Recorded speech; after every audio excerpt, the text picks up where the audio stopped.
Nu, tāda interesanta sakrišana ir tāda, kad iepriekšējais seminārs, tāds, kas bija veltīts mākslīgajam intelektam, notika tieši 2 gadus atpakaļ. Tieši 26. martā bija seminārs, kas saucās GPT ne iekšpuses, ko var iesākt ar GPT matemātikas skatījums, mans skatījums. Toreiz tas tika ierakstīts, tas ieraksts ir YouTube'ā, to var apskatīties, tas tika skatīts, un nu, priekš manis tas bija tāds nozīmīgs notikums, tad es tikai sāku nodarboties, saskāros ar, ar šīm ierīcēm, ar GPT, un tajā 26. marta seminārā es stāstīju par savu pirmo pieredzi. Bet toreiz man grūti gāja, bet gal galā tomēr man izkristalizējās viena tāda galvenā ideja, uz kuru es tā balstījos toreiz tajā savā skatījumā uz šīm ierīcēm. Un tāds viņi bija, jo kvalificētāks ir lietotājs, jo vairāk tas iegūst no kādas sarežģītas sistēmas. Un iesākumā es sāku nevis ar pašiem tiem GPT un ar LLM. Tas LLM, tas ir tas Large Language Model, nevis ar tiem lielajiem valodas modeļiem, bet ar tādu vienu soli atpakaļ pie sarežģītām sistēmām, un no tām sarežģītām sistēmām tos lietojot, mēs iegūstam tādu pieredzi, ka, jo mēs esam paši kvalificētāki lietotāji, jo mēs varam kaut ko iegūt vairāk no sarežģītas sistēmas. Un tādus piemērus, ko es toreiz apskatīju, tajā reizē es apskatīju 2 sistēmas, tas bija BibleWorks. BibleWorks, to, ko lieto teologi, un otra sistēma ir Wolfram matematika, to, ko lieto matemātiķi. Tātad divas it kā pilnīgi dažādas lietas. Viena ir priekš matemātiķiem, Wolfram matematika, un otra ir priekš teologiem, priekš mācītājiem, priekš BibleWorks.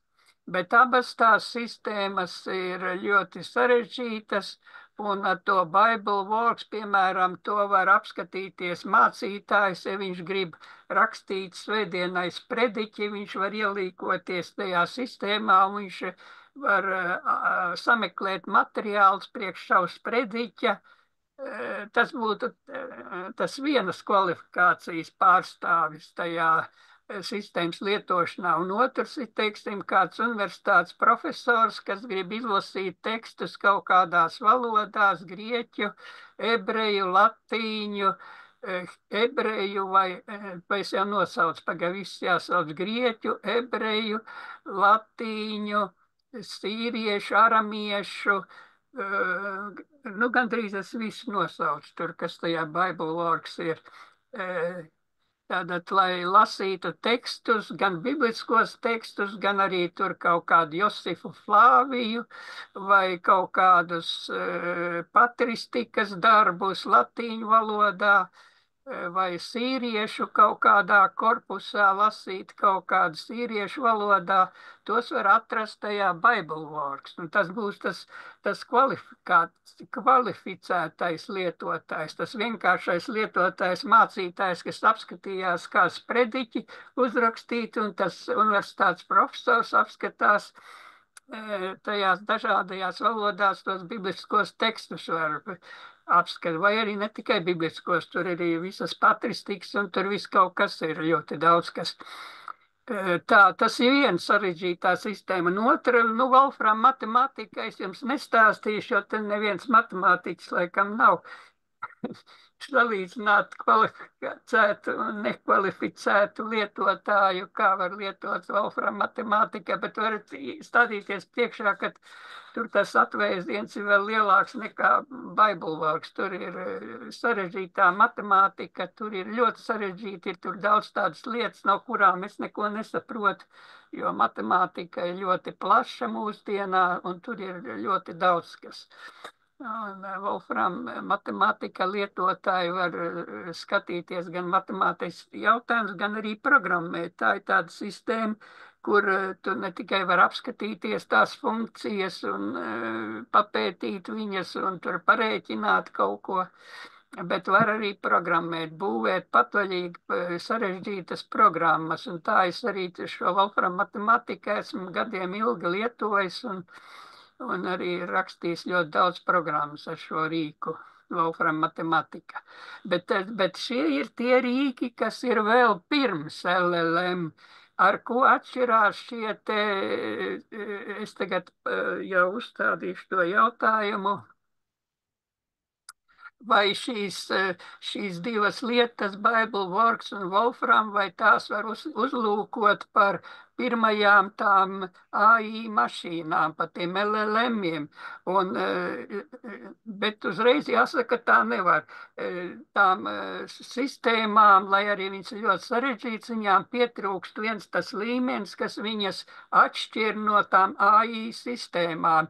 Viņām nav tas valodas, tas modulis, kas tā revolūcija notiek tieši tajā lingvistiskajā līmenī, kas ļauj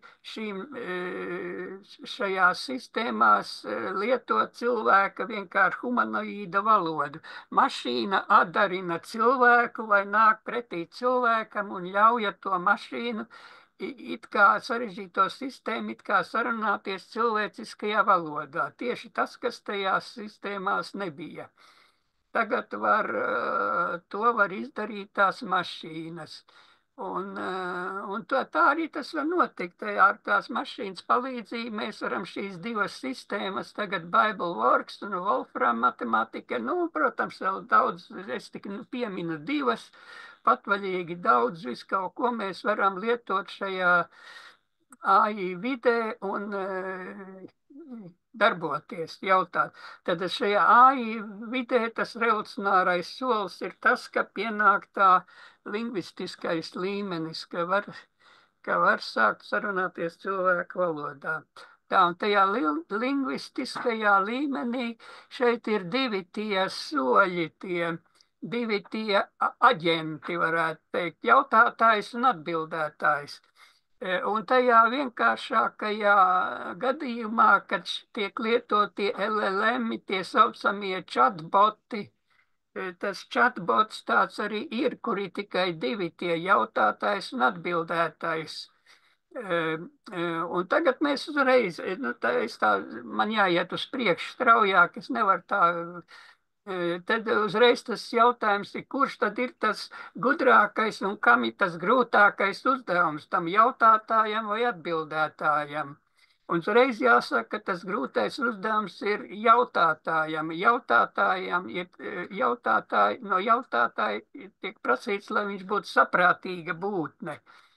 No atbildētāja pietiek, ka viņš māks sameklēt informāciju kaut kādos avotos.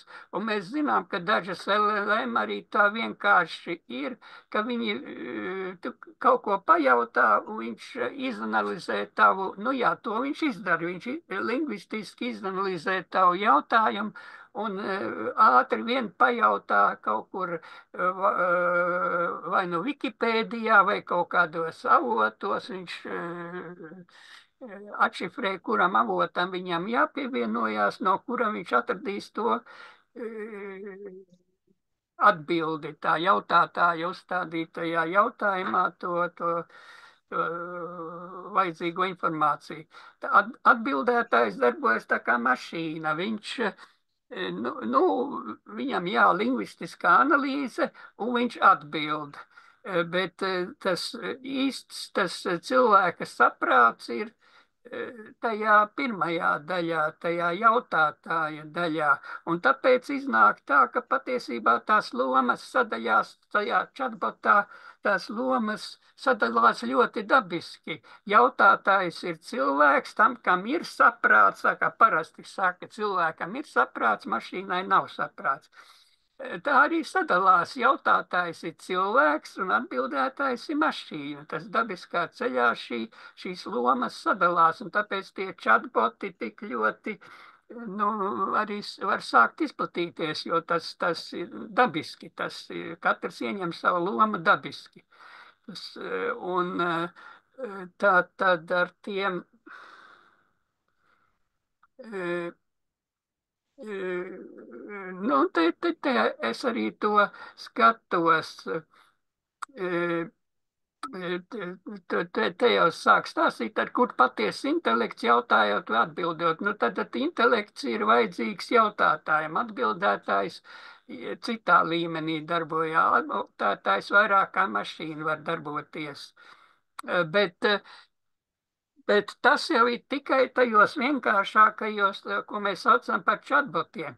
Bet mākslīgais intelekts jau mums sola arī risināt daudz grūtākus uzdevumus. Ne tikai tā, ka ir tur viens cilvēki jautā un viņš atbild un jautā un atbild un veido tādas sarunas, kā mēs visbiežāk lietojam tos LLM, bet var arī AI var izsnāt aizvien grūtāks un grūtāks uzdevums, un noteikti tādus jau ir izsina institūti un visādas institūcijas, un kas to nezinu, ekonomiskos uzdevumus var izsināt, makroekonomiskus uzdevumus varbūt var kaut kādi valstis risināt, un aizvien sarežģītāks uzdevums var. Un tad mēs varam jautāt, cik tālu mēs varam cerēt AI aizies, vai šis saprāts spēs tā virzīties, jo mēs esam ļoti kritiski, mēs sakām, viņi jau neko nevar izdarīt, viņi ir vāji, viņi tikai tādi šo to, bet to jau mēs arī redzēsim. Tagad ir tā fāze, ka tie AI ļoti strauji attīstās un viņi iet uz priekšu. Mēs, nu, cik viņi risina makroekonomiskos uzdevumus, to mums diezgan grūti būs uzzināt. Mēs kādos rakstos varam izlasīt, ka it kā viņi risina, bet paši jau mēs tur klāt neesam. Bet, nu tā, mēs te varam tā par to, tagad mēs varam vienkārši paspriedelēt.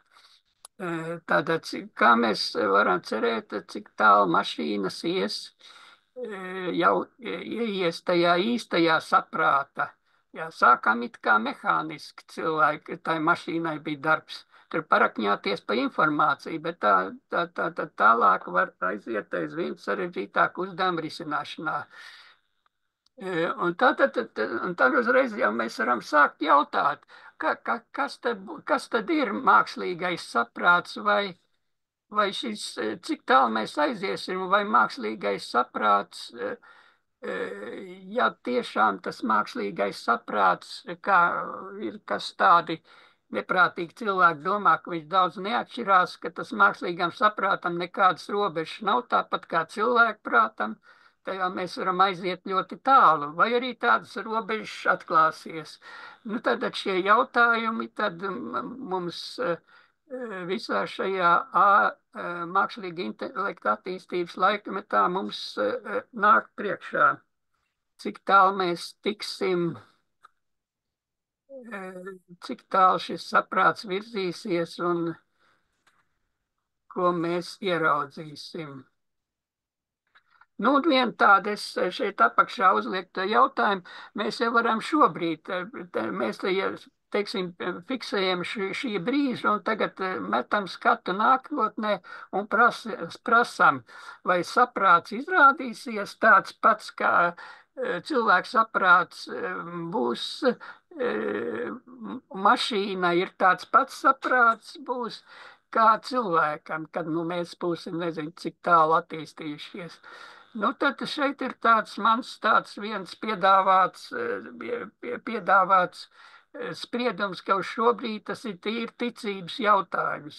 Kamēr mēs nevaram to pārliecināties, mēs nevaram iemest acis nākotnē, mēs vēl nezinām, tad uz šobrīd tas mums ir tīri ticības jautājums, vai saprāts cilvēku un mašīnas saprāts, vai viņi ir tā vienādi. Tā, labi, tagad es vienu tādu daļu šeit atvēlēju tādu diskusiju, tādu 15 izvēlētajām personām vēsturiskām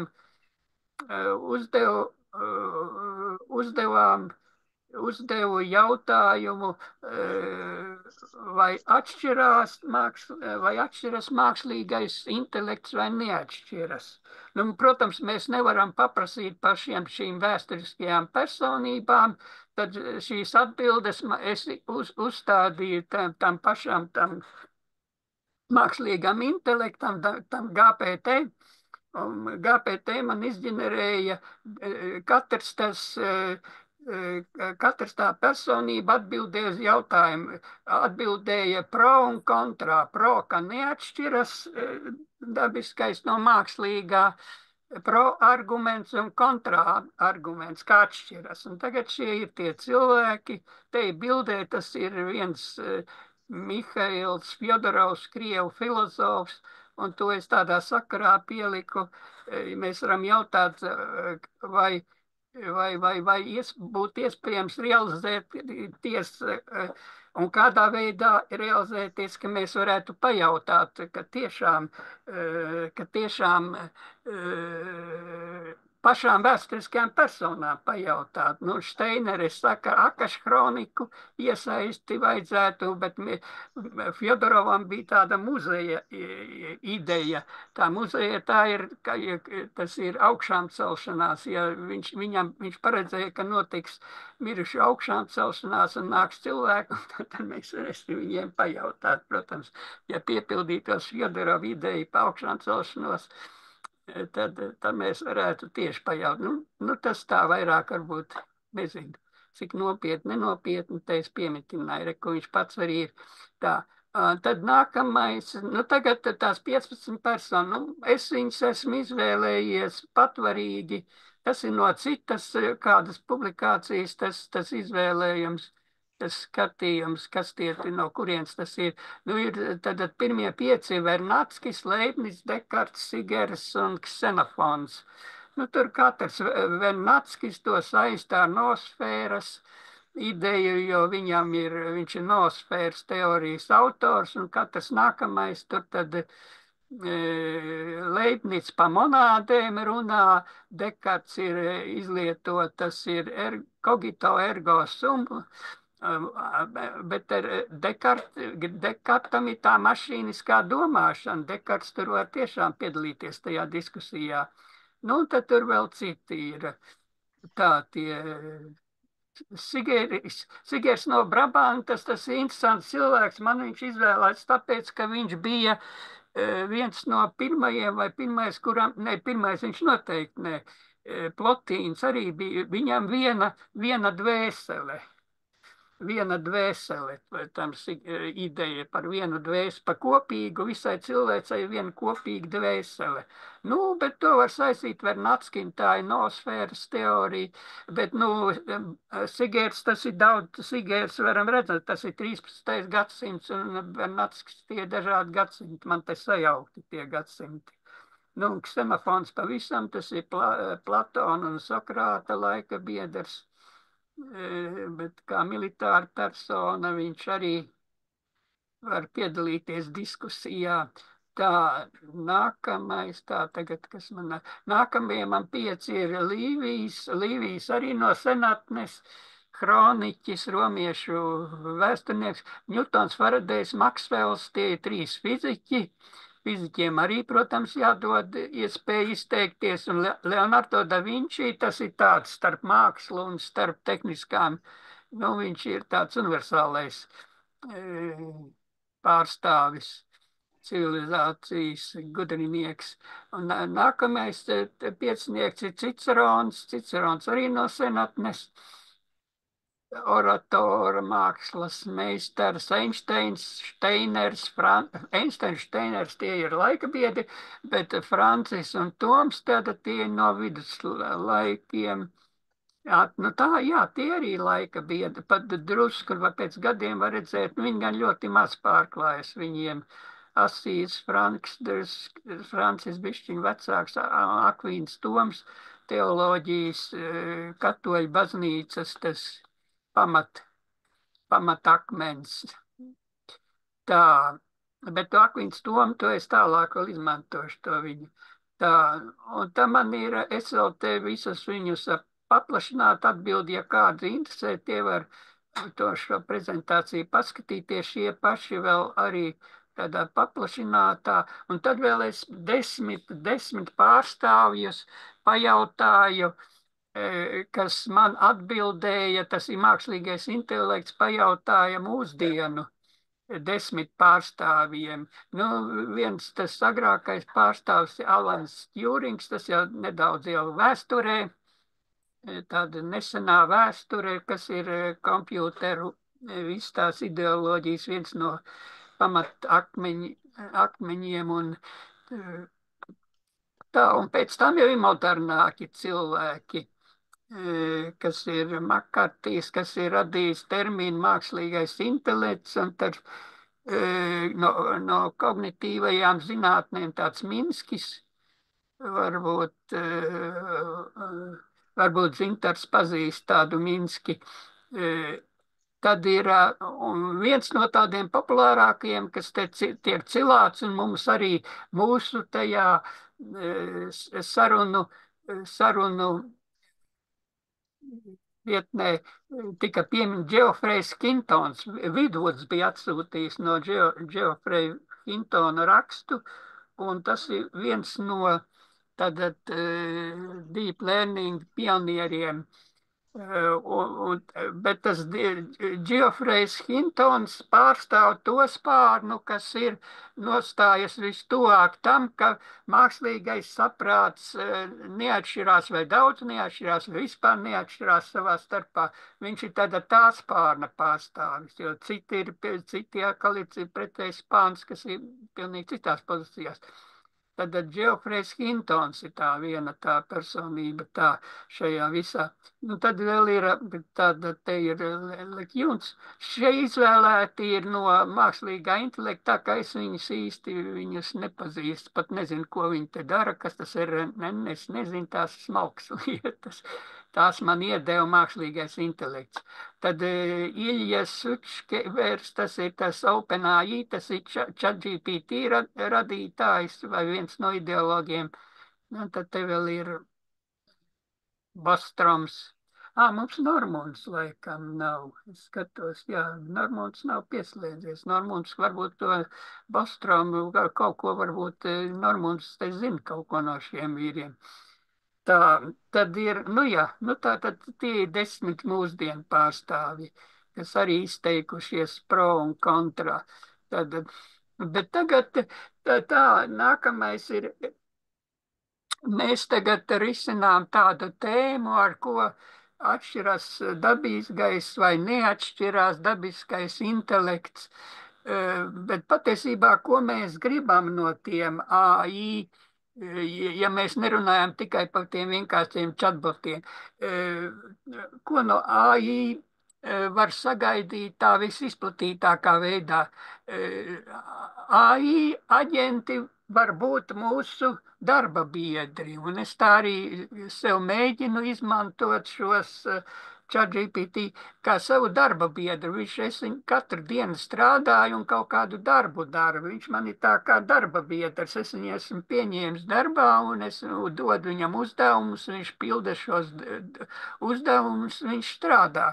Un tagad jautāsim tā, ja viņš ir man darba biedrs un es esmu pieņēmis viņu darbā, tad mēs salīdzināsim šādu darbinieku, AI darbinieku ar humanoīdu. Un mēs sakam, ka AI kaut ko nevar izdarīt, AI nav dvēsele, AI nav empātijas, AI nav tas un tas. Bet tad, kad mēs pieņemam darbā kādu cilvēku, mēs jau nekad viņam neprasām, vai tev empātija ir vai nav. Mēs neprasām jaunam darbiniekam, vai tev ir dvēsele vai nav. Mēs gan varētu pieņemt, ka viņam ir, bet varbūt, ka viņš ir tāds, nu, ir cilvēki arī, kas ir blēži, kas ir pilnīgi tādi pēc dabas samaitāti. Mēs varam pieņemt darbā arī pavisam samaitātu cilvēku, ko viens otrs cilvēks domā, ka viņš nekur nederīgs cilvēks. Tā kā mēs cilvēkiem neprasām neko tādu, vienkārši mēs prasām, lai viņš dara darbu. Ja viņš tiešām to darbus nedara, ja mēs esam tiešām pieņēmuši darbā nekur nederīgi cilvēki, mēs no viņa mēģinām tikt vaļā, atbrīvoties.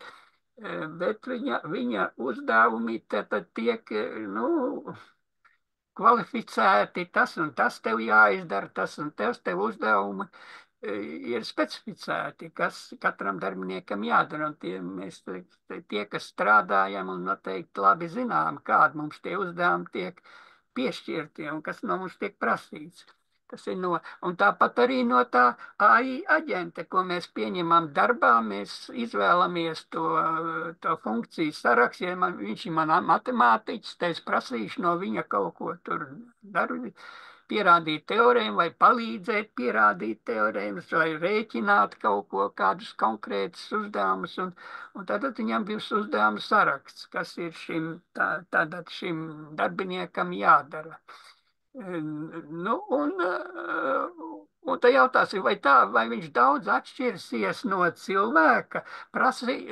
Prasību ziņā noteikti neatšķirsies. Vienīgi tas, ka tas AI aģents var atšķirties. Piemēram, ja cilvēks var atnākt uz darba piedzēries un viņu mums jādzen mājās, jo viņš nekur nav derīgs, tad AI aģents nekad neatnāks piedzēries, un mēs pie tam viņu varam jebkurā nakts laikā pacelt un viņam jebkurā brīdī iedot darbu, un tad, kad viņš apnīk, mēs viņu izslēdzam, tas izdzenām pa durvīm.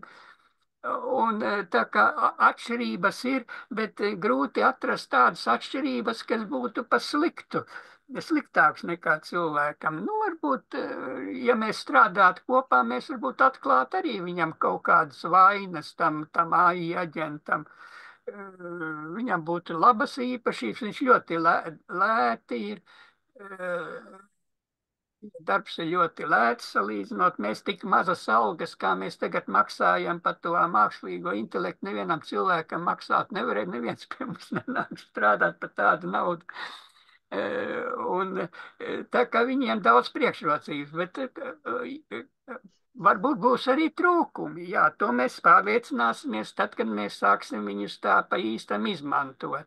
Varbūt kādreiz dažkārt mēs atļājam arī, ka viņš tad mums viņi sāk kaut ko mums noiet greizi, ka mēs pazaudējam kontaktu ar viņu, mēs nevaram saprasties, tādas situācijas ir. Jā, nu labi, teikt, salīdzinu to AI darbinieku ar tādu, ja mums būtu darbinieks humanoīds, tā. Tagad es gribu uzstādīt šo pašu jautājumu it kā no teoloģiskā plāksne paskatīties.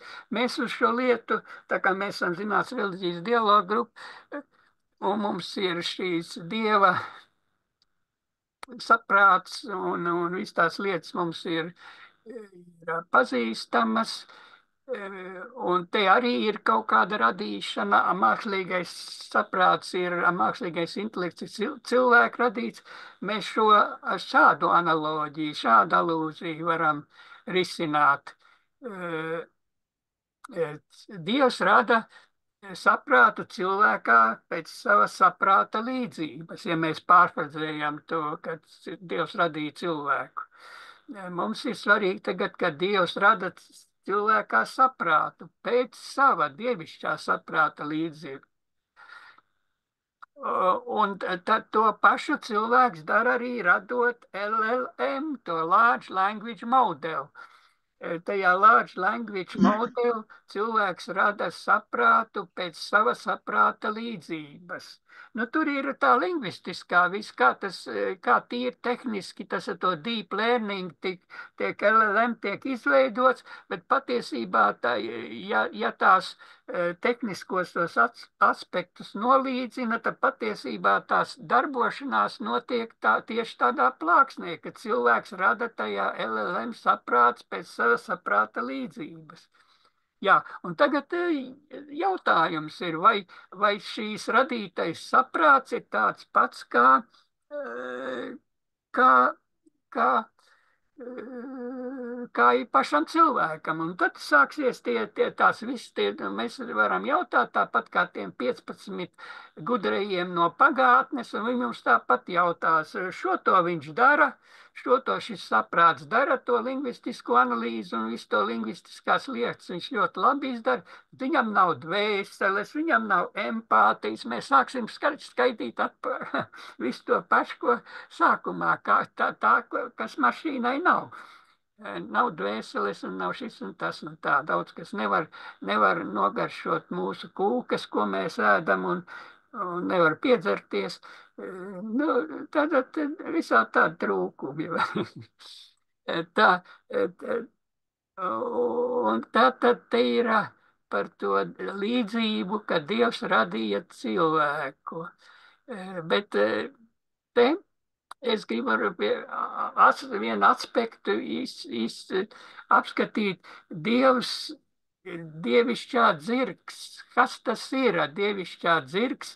Dievs dodot saprātu cilvēkam iešķiļ tur arī dievišķo dzirksti. Nu, tā nav bibliska tēze, bet tādu tēzi mēs varam atrast pie daudziem autoriem. Ja man tā nāk prātā, tad tāda tēzi man nāk prātā, tā ir Bernarda Šova, tas Pigmalions, ja atceraties, no tā Pigmaliona tika izveidota tā filma, kas saucās Man skaistā lēdija. Tajā Pigmalionā tur tas profesors Higgins tur strīdās ar to savu mammu, un tur tieši viņa strīdā, tur tieši ir par to dievišķo dzirksti, ja kāds atcerās to Pigmalionu. Tā, nu droši vien, bet daudz autoru droši vien ir kaut ko tādu risinājuši savos mākslas darbos. Tātad cilvēki ir dažāda, tas cilvēkam ir saprāts iedots, bet tas saprāts iedots ļoti dažāds. Ir ģeniāli cilvēki un ir, mēs sakām, vienkāršie cilvēki. Ģeniālie cilvēki, tur Kants, tur Gauss, tur Ņutons un arī tie, kas tur bija uzskaitīti, jau arī Maksels un visi Einsteins un visi ir tādi ārkārtīgi talantīgie, kuriem tā dievišķā dzirksts ir tādā īpašā kvalitātē iedots, bet ne tuvu, ne pārējiem. Mēs varam prasīt, kāpēc tā mums nav. Nu, mums ir kaut kas, katram jau arī mums ir kaut kas no tās dievišķās dzirksts. Ticis, ne tā, ka mēs būtu pavisam apcelti, ka mums nekā nav, nu, bet, nu, varbūt tik daudz kā Gausam vai kādam citam izcilībai mums varbūt nav. Tā, nu, tad te ir tā dievišķā dzirksts, tā arī tā nevienlīdzība šajā. Un tagad jautājums tāds, tas saprāts, tas ir tas cilvēks saprāts, kuru mēs it kā sakām, lūk, tas ir tas saprāts, no ko mašīna nepietuvosies. Bet, nu labi, par to es bišķiņ tālāk par to mašīnas saprātu, kā tur tuvināsies, netuvināsies, bet tagad tāds, jā, tāpat kā Dievs radīja cilvēku, tāpat arī cilvēks rada šīs mašīnas, tās LLM-us, tās Large Language Models, un tie pirmie tās oficiāli, mums ir zināma oficiālā dzimšanas diena, kad šis LLM ir piedzimis. Un tas LLM ir tikai 2,5 gadus vecs. Tas ir tā, kā man šī te AI pateica. LLM ir 2,5 gadus vecs bērns, bet kuram galvā jau ir skapis ar grāmatām, pilns, liels skapis ar grāmatām, tāds izstāsts mākslīgi. Tas LLM viņam tikai 2,5 gadi, bet galvā jau skapis ar grāmatām. Un, un tad viņš ir dzimis 22. gada 30. novembrī, tad, kad tika izsludināts ChatGPT, tad kompānija OpenAI izsludināja šo ChatGPT, un tas kļuva pieejams kā chatbots plašai publikai. Pirms tam bija GPT-1 2018. gadā, bet to ar tām mašīnām rīkojās tikai ļoti šaurs to izveidotāju pulciņš, paši šie zinātnieki. 2019. gadā jau bija GPT-2, bet redzams, drošības apsvērumu dēļ tas netika publicēts, jo viņi ieraudzīja, ka tās mašīnas baigi labi strādā. Šie ir tie gadi, kad zinātnieki jau zināja, ka apvērsums ir noticis, bet viņi baidījās vēl to visu laist pasaulē. Bija piedzimis, varētu teikt, ģeniāls bērns, bet viņiem bija bail izslidināt un pateikt, lūk, viņš ir. Un GPT 3 ir tas, kas pirmais izgāja, tas arī 2020. 20. Tas ir tas ir API piekļuvi, to, ko Aigars māk lietot. API piekļuvi, bet arī to publiski nelaida. Un beidzot 2022. gada 30. novembrī OpenAI izsludināja un palaida pasaulē pirmo jaundzimušo bērnu GPT, un tas bija 3,5. Un tad tas aizgāja pasaulē, visa pasaule uzzināja, kas tie tādi ir, un visi sāka lietot. Un tad, ja 22. gada 30. novembrī viņš parādījās, tad mans pirmais seminārs, es varu salīdzināt, bija 23. gada 26. martā. Te var izrēķināt 4 mēnešus dzimušu bērnu es aplūkoju. Stāstīja publikai par maniem pētījumiem ar 4 mēnešu vecu bērnu. Tas 4 mēnešu vecais bērns jau taisīja tāds brīnums, ka par viņu varēja visu kaut ko stāstīt. Nu tā, tas tāds mans stāsts. Tā, tas ir par, tad iepriekš pasaulē, tad pirmie bija ASV tas ChatGPT, kas pie mums nonāca pirmais, tad ir tas Claude vai Claude un Groks, tas ir tikai šogad viņš ir uzradies. Ne, šogad, ne, iespējams, ka viņš pagājuši gadu Groks. Tas ir tā Ilona Maska, tas ir. Tad ir Eiropā bāzēti ir franču Mistrāls un Lumines, tas ir vācu. Un Āzijā ir 3 ķīniešiem, jau ir 3 gabali. DeepSeek, to, ko plaši lieto, es arī ļoti lietoju DeepSeek, bet vēl ir jau zināmi 3 gabali jau ir ķīniešiem. Nu, Eiropā viens ir Tilde, tas ir Latvijas uzņēmums, Tilde veido savu LLM. Somijā ir savs un vēl ir nacionālie modeļi pa visām citām valstīm. Tā. Nu, te pat to LLM kopskaits ir ļoti neliels, salīdzinoši neliels, jo viņi jau vairāki desmiti, varbūt tagad jau šobrīd, varbūt jau viņi simtos ir, bet vēl viņu nav ne tuvu, nav miljonu un miljardu tā kā cilvēku uz zemes. Un tā kā Dievs radīja cilvēkus, Ādamu, Ievu, Abelu, Kainu, mēs esam patreiz tajā etapā, ka rodas tie pirmie cilvēki. Un mēs varam salīdzināt to, kā tad ir, un tā prasīt, vai tad kāds lielais ģēnijs jau ir piedzimis, ja salīdzināt ar biblisko stāstu, vai jau kāds ģēnijs ir piedzimis starp tiem LLM. Tādu var alūziju. Tā. Nu jā, un jautājums, kā tā notiksies, ka piedzimst tā dievišķā LLM? Nu, pat, nu, tas nav.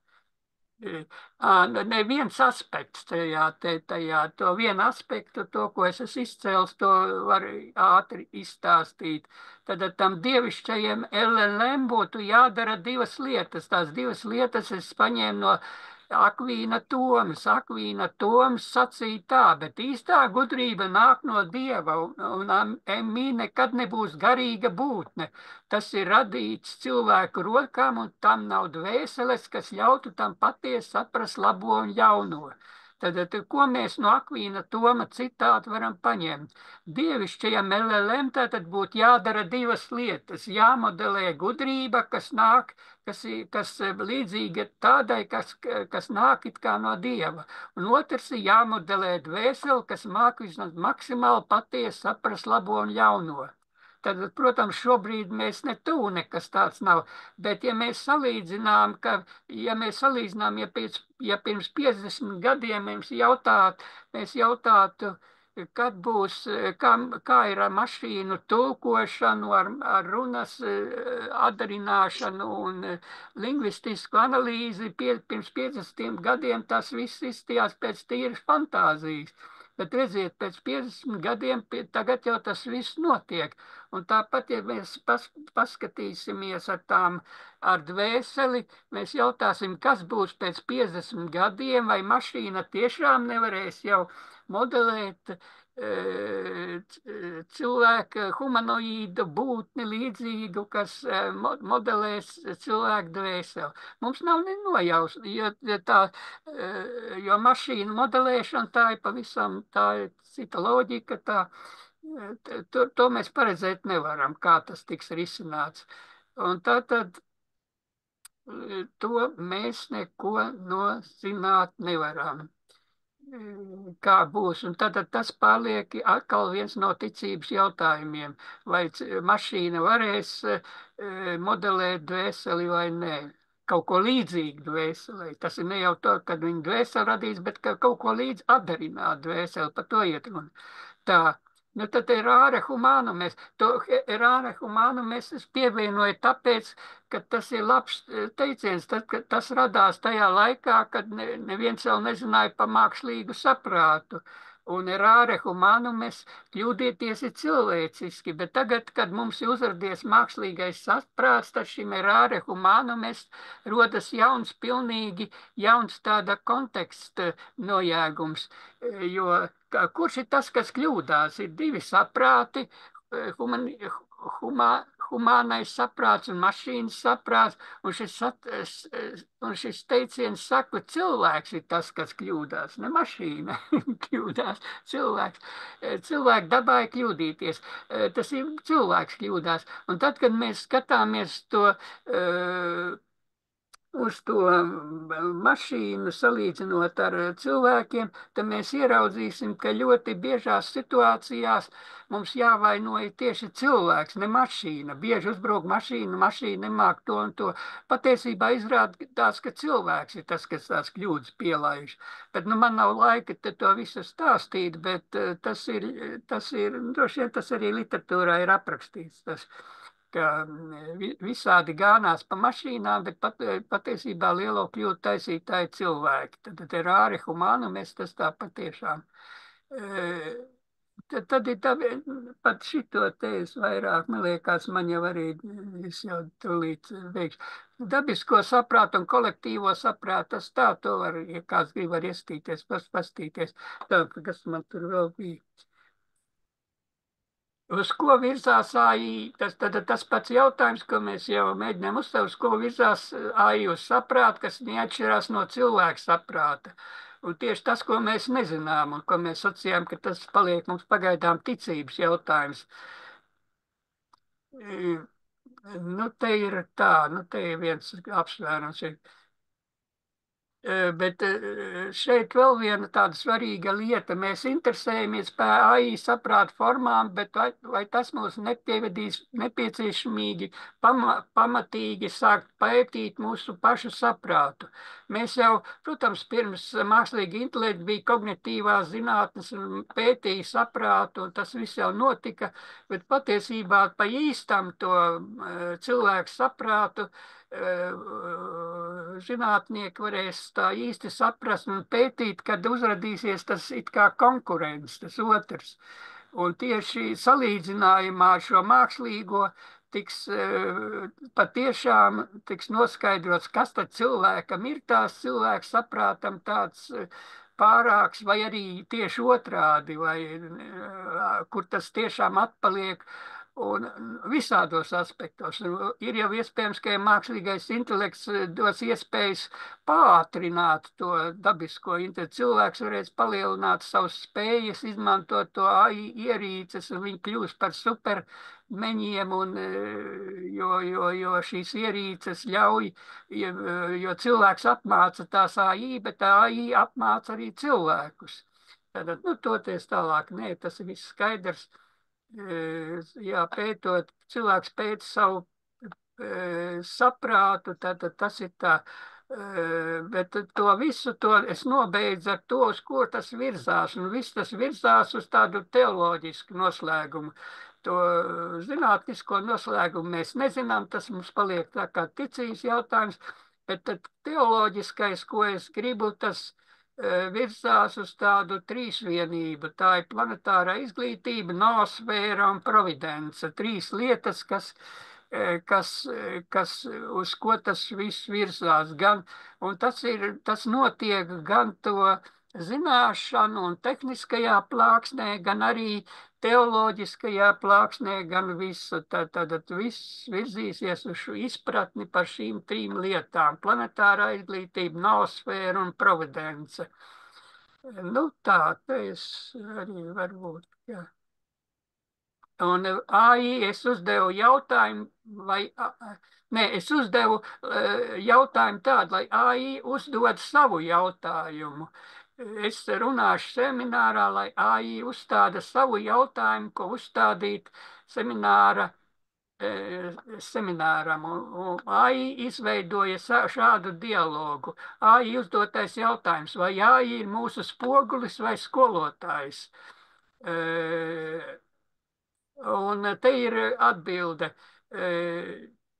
Divi varianti. AI vairāk spogulis, tad, kad cilvēks it kā spoguļojās, cilvēks saprāts spoguļojās tajā mākslīgā saprātā un ierauga to pašu, kas ir viņš. Un AI ir tā kā skolotājs un pēc tam trešā iespēja, ka abus saliek kopā. AI ir vienlaicīgi gan spogulis, gan skolotājs. Tātad viss šis te ir izdomāts, to piedāvājis mākslīgais intelekts. Un izlasiet šo stāstu un atrodiet te kādu kļūdu, kas pateikt, ka AI ir dumāks pa mums. Jūs varat izmēģināt, jums atradīsies tā kāda te kļūda, loģiska kļūda vai kāds vājš spriedums. Tā, beigās vēl tīri tehnisks jautājums, kāpēc raksti ir jālasa ar mākslīgo intelektu, ar LLM-iem. Jo raksti kļūst aizvien garāki, raksti var būt tehniski sarežģīti, kur mums ir grūti orientēties, tāpēc mēs varam iedot tos palasīt mākslīgam intelektam. Raksti var būt ļoti gari, kur mēs tīri tehniski vairs nevaram izlasīt, un tam mums visu to var izlasīt mākslīgais intelekts. Un gal galā var nākt tādi raksti, kurus taisa mākslīgais intelekts, un tādi raksti, kuri ir mākslīgā intelekta dažādi LLM savā starpā sarakstās. Un es te rakstu, ka tādi raksti var būt, teiksim, viņi var būt 1000 lapus gari, 100 000, miljonus un pat miljardu. Iedomāsimies, ja mums saģenerē rakstu, kurā ir miljards lapušu. Tādus rakstus, bet mākslīgais intelekts tādus var lasīt un tādos var orientēties. Nu, un ar to es arī nobeigšu. Tātad mūsu ticības jautājumi ir tātad, vai ticība, ka mūsu saprāts ir tāds pats kā a, Tātad mēs it kā ticam, tas būtu ticības tāda problēma. Intelekti tāpat kā mākslīgam intelektam un otrādi. Tad vēl par to var iestiprināt par to dvēseli, ka mākslīgais intelekts varēja sadarināt dabisko dvēseli. Tas arī ir ticības jautājums. Un nākamais, nu, vēl viens ir tas, mākslīgais intelekts var ietekmēt kaut kādus sociālus procesus, un te ir par Ukrainu, palīdzēt Ukrainai cīņā, viņas karā par uzvaru pret Krieviju, vai mākslīgais intelekts var palīdzēt šajā te norisē. Tāds vēl viens ticības jautājums. Tā, nu tad tas arī viss ir. Paldies par visu uzmanību. Cik te mums ir, es iekļāvu, nu, es, ka bišķiņ pārsniedz laiku, tad mums Aigar, tad gandrīz mums maz diskusija paliek. Jā, paldies par prezentāciju. Ir kādi jautājumi kādiem vai komentāri? Varbūt ierakstu, vai arī tu jautājums gribi ierakstīt. Nu, Nē, kaut ko. ja es kaut kur saglabāju, tas vairāk to lekciju saglabāju tos jautājumus. Tad es pārtraukšu ierakstu. Drusku, ja drīkst papildinājums, es varu 3 slaidus parādīt, ja gribat. Labi, nu tad dodam Normundam. Man vienkārši tā Tagad es ņemu šo man te nost, viena ja. studente tur drusku padalījās, viņa tā kā tur draugu mēģina izdabūt, vai LLM ir apziņa vai nav, jā, un tad tur atsūtīja kaut kādas izvilkumus drusku no savām sarunām, un es tur, kamēr Dainis tas stāstīja, es padomāju, tas varētu ilustrēt, kā teiksim, kā var notikt jau, kādā veidā jau notiek komunikācija. Tad pielikšu tādu. Piemēram, šitas.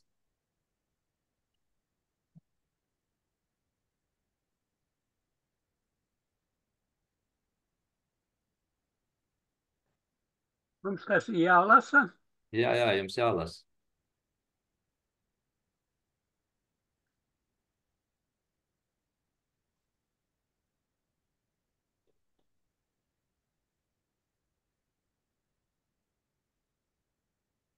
Ja vairāk tā kā dzēja, ja? Vai tāda prozaiska dzēja vai dzējiska proza. Nē, nu tur ir komunikācija starp AI un starp cilvēku. Jā, es saprotu. Bet tas tā fantāzijas līmenī un arī tas saturs, Nē, nu, kontents arī tāds. tas jau bija, teiksim, man bija tā atbilde, ja, ka tas MI, viņš jau ir arī sarījies no visādiem fantastikas romāniem, un nav brīnums, ka arī kaut kāds tāds Jā. tekstus izdod. Bet tā es labi to tagad vēl nākamo, ja jūs šo izlasījāt. Jā. Kā viņu var, kā var izbeigt šito tagad, lai viņi nerāda vairs, kas ir jādara? Jā, mēs jau vairs neredzam. Ko? Nē, Mēs vairs nē, lai neredzam. noņemtu šito, tad Jā, noņem kā to viņi noņem? šāri. Kā lūdzu? Šāri noņem to. Jā, kurā vietā? Tur ir ņemt, kur ir pie tā zaļā loga augšā, tur ir. Man kaut kur pazuda tas. Tad man jāpāriet uz citu logu. Jā. Nu, taisi jaunu šāri, viņš uzies virsū. Tā. Jā, nu, man Apakšā ir šāri, to spied no jauna to šāri. Jā, es pats varu centralizēt noņemt. Jā, labi. Es tagad, piedošanu, es skatījos citā logā. Te, piemēram, otrs, es 3, tā kā vienkārši izvēlējos. Un tagad, ja mēs skatāmies šito, tur jautā viņam, vai viņš grib sasniegt singularitāti.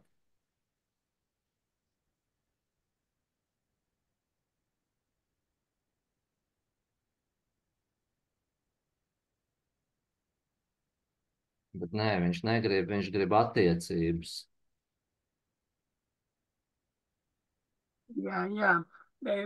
Tas jautājums, vai viņš var sākt runāt to, ko patiesībā nav viņa, it kā viņa kompetē, bet viņam fantazēt, viņam ir, jo viņš tiešām, kā tu teici, ir salasījies, sarījies, kā tu teici, Nu, jā.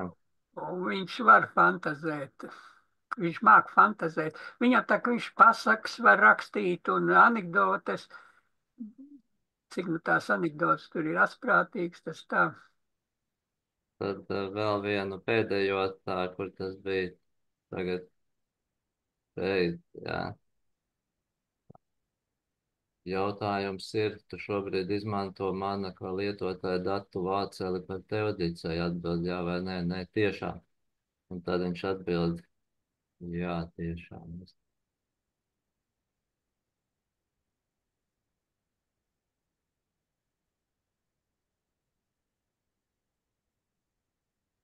Jā, nu interesants saruna, jā, jā.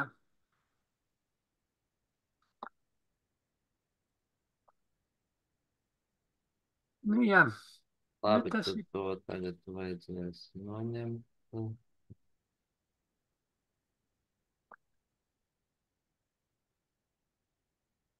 Es kāpēc es noņēmās, jā? Nē, vēl ne. Es nezinu, kāpēc es nevaru noņemt viņu vairs. Viņš parādās zaļš, tas lodziņš share, bet tur nav nekas pievienots, tā es nevaru atvienot. Pagaid, es uzlikšu tūlīt savējo un noņemšu savējo tā. Pagaid. Jā, es jau Liks- atcēlu centralizēti. Ā, ā, noņēmu, ja? Nu tā viss, pagaid, nē, bet kaut kāda ekrāni te vēl ir.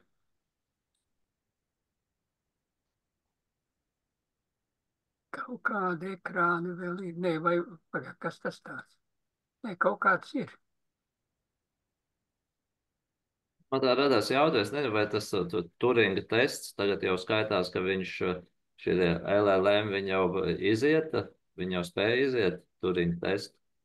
Es nezinu, es tehniskā plāksnē nemāku atbildēt. Tas, Viņi jau ir grūti atšķirt no cilvēka atbildēm to, vai es nezinu tā. es nemāku. Droši vien tur kaut ko var apstīties. To nē, nē. Tas ir.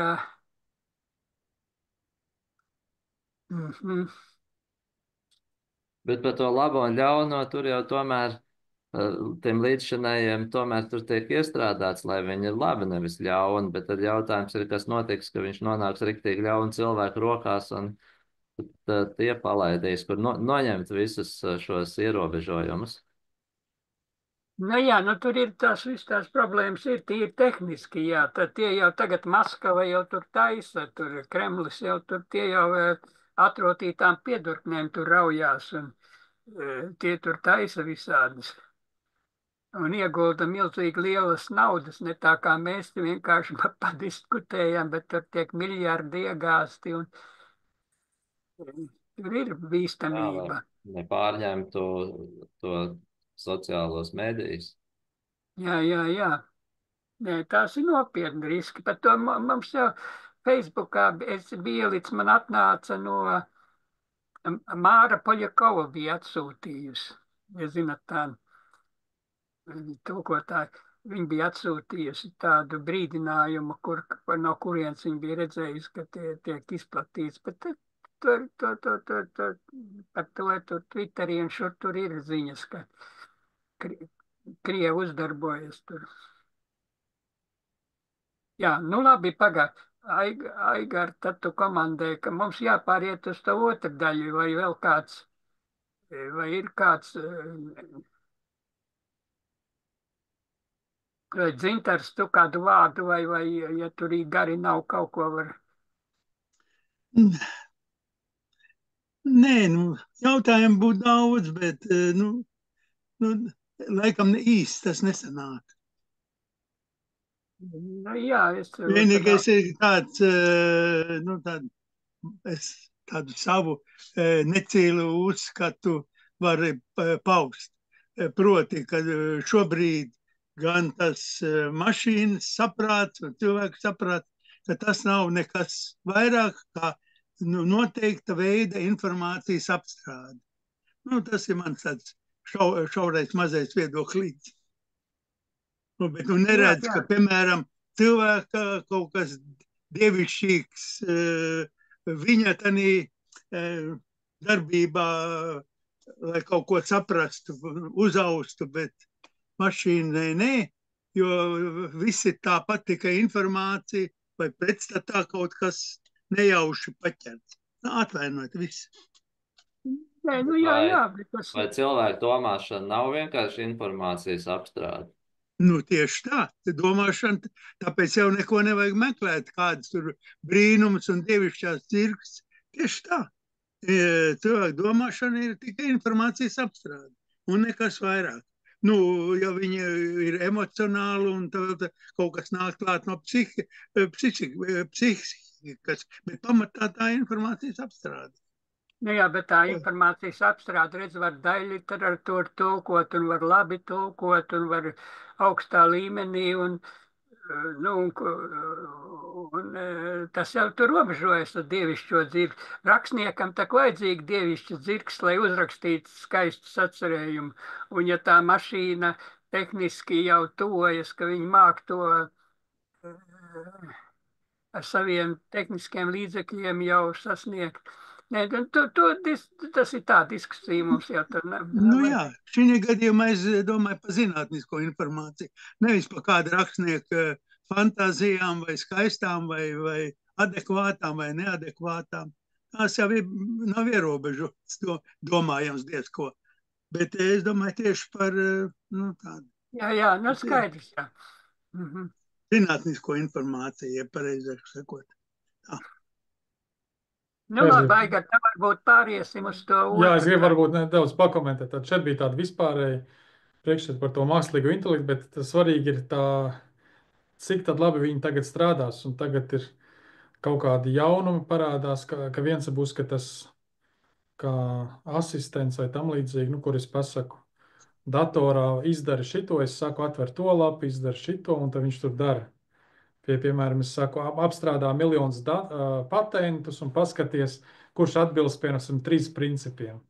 Un tad viņš pats tur darbojās. Un tagad ir tā cīņa, kurš izstrādās labāk šādu te rīku.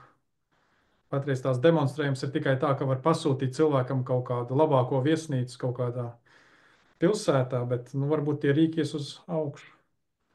Tad, man liekas, nākušā ideja, kas parādās, ka tiem vienkāršiem cilvēkiem ir dot ierobežot piekļuvi šiem rīkiem. Piemēram, tur var augšuplādēt 20 grāmatas vai vēl kaut kur, bet tāda tur, kur ir kaut kādi militāristi vai tam līdzīgi, kur slēpj sabiedrībai un kur tikai tie ierobežotas piekļuvis tiek klāt. Tas nozīmē, ka katrai valstī varbūt jāveido kaut kāda šāda te rīki. Ja tur būtu kas traucētu, piemēram, tur 1000 fizikas grāmatas salikt vai tur miljonus teoloģijas grāmatas salikt un tad prasīt, lai mākslīgais intelekts tur analizē, lai kaut ko salīdzina un tā tālāk un uzreiz tur jaunu informāciju iegūt.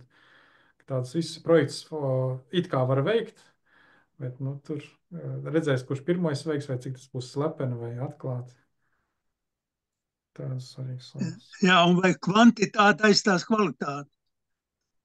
Jā. Nē, amerikāņi jau lielās, ka tagad viņi sagrābsies visu tos informācijas, bet Ilons Masks palaiž šo Groku, un viņam liels varens rīts, bet tas Groks pašu to Ilonu Masku atmasko, ka viņš ir, kāds viņš draņķis ir. Tā kā mākslīgais intelekts negrib strādāt priekš tādiem jampampiņiem. Jā, tā tikai tāda replika.